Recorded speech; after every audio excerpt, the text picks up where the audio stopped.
I said yes. I didn't know a soul in Chicago, and I wasn't sure about what this community organizing business was all about. I'd always been inspired by the stories of the civil rights movement and by JFK's call to service, but when I got to the South Side, there were no marches, there were no soaring speeches. In the shadows of empty factories, there were just a lot of people who were struggling, and at first we didn't get very far. I still remember one of the very first meetings we put together. The community had been plagued by gang violence, and so we tried to mobilize a meeting with community leaders.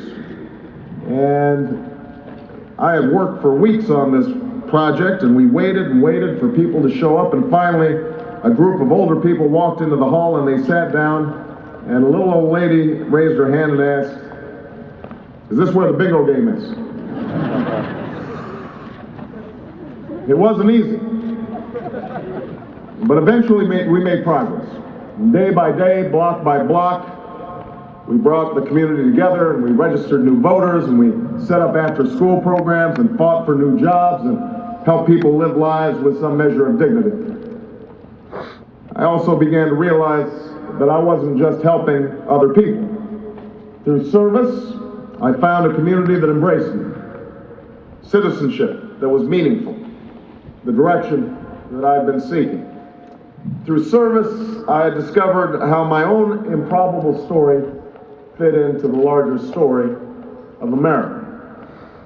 Now, each of you will have the chance to make your own discovery in the years to come. And I say chance because, as President Roth indicated, you won't have to take it. There's no community service requirement in the outside world. No one's forcing you to care. You can take your diploma, walk off this stage, and chase only after the big house and the nice suits and the other things that our money culture says you should buy.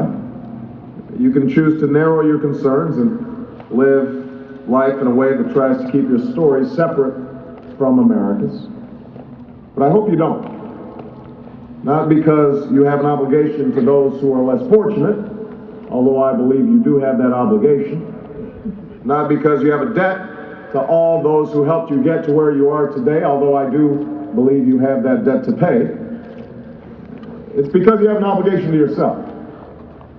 Because our individual salvation depends on collective salvation.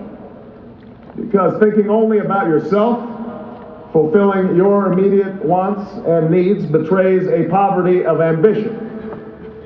Because it's only when you hitch your wagon to something larger than yourself that you realize your true potential.